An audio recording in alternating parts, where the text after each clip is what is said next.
Hi,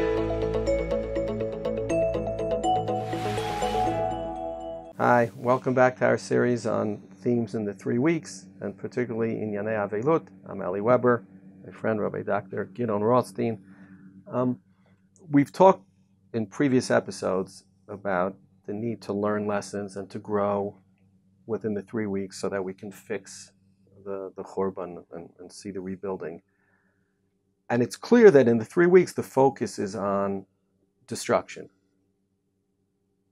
But there are times, and there are halachos, in which we think of the Beit HaMikdash, and it's built, and it's beautiful, and it's sunny, and you're there, and you're happy. And it turns out in halacha, right, there are two different things, the Zeicha LeMikdash and the Zeicha LeChurban. And I guess I myself struggle with, is it bad in the 3 weeks to imagine the Beit HaMikdash rebuilt? To imagine, bringing karbanot and the joy of it? How do we sort out the Zeicha LeChurban and the Zeicha LeMikdash in our own religious lives? It's a very important question, because I think that, especially when we're talking about growth in 3 weeks, in general, how do you engender growth in people? And so I feel like a lot of times people don't pay attention to the fact that in halacha, in Torah, there's an obligation of Avas Hashem and Yiras Hashem, right? And those are different experiences. One's a positive, happy, joyous, join me experience, and one's more of a step back experience. You have that round in the beginning of the round where he talks about, you feel closer, then you step back. So I feel like if we want to recoil is a good word, shkayach.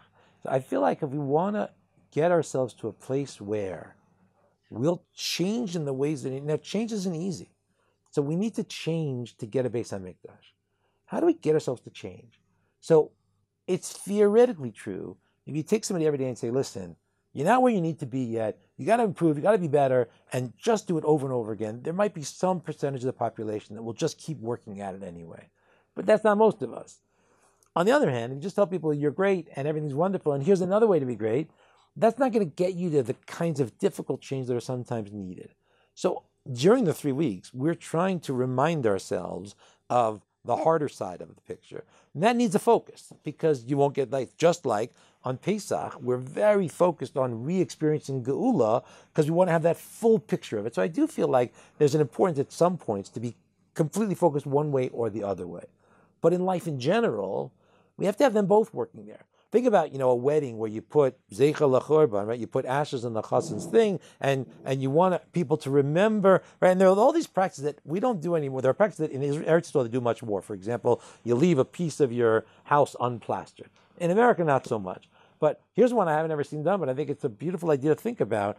And I'm not sure how you do it practically, but the idea that every meal you have a dish you don't serve because we're in Churban time. So I don't know if it means like bring an empty serving plate to the table and say, this is the extra dish we would have had if we had a Beis HaMikdash. Would you do that in your sukkah?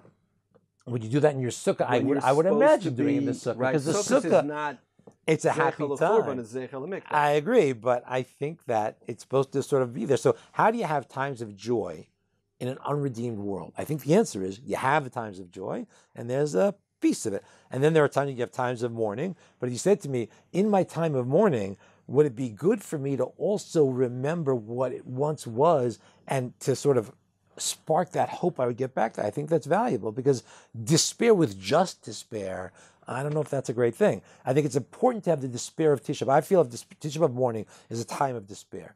But even in our time of despair, if you think about the keynotes that we say, there are keynotes in there that remind us of, right? Beshuvi liyushalayim. That even despair has to have hope. So I feel like it's an excellent balance that halacha gives us of Zeicha LeMikdash, Zeicha LeChurban, because we want to get back there.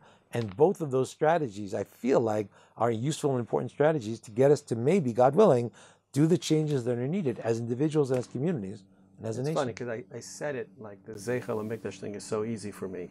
Right. But it's not. Obviously, the Zeicha LeChurban is much easier. Right. I remember Rav Amital Zatzal used to say, if it's hard for you to imagine the Beis HaMikdash bibinyana, imagine other parts of the Nevuah, like Od Yeshvu Zikenim Zikenot B'Rechavot Yerushalayim. Right. Something that we're zocha to now. Yes. And that it is hard. I saw actually in the Haredi world, they put out a children's book about bringing the Korban Pesach. It's really interestingly done. Like you have trains, you have subways to the Beis HaMikdash, and you have a whole marketplace to buy it. But I do feel like the imagining of those things is a valuable thing. There was a time when I spent time imagining these kinds of things. I think there's a value in the imagining, like you said.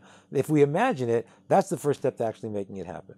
There's this beautiful tshuva that they made the introduction to Mishpat Haaretz, I think, by Rav Kook. It was a tshuva he wrote in 1894 in Zaimel, when, as far as I know, he had no plans on making Aliyah. He made Aliyah in 1904 because his former father-in-law, his first wife passed away. He was his father, and his former father-in-law invited him. This was on Meltzer, I think it was? No.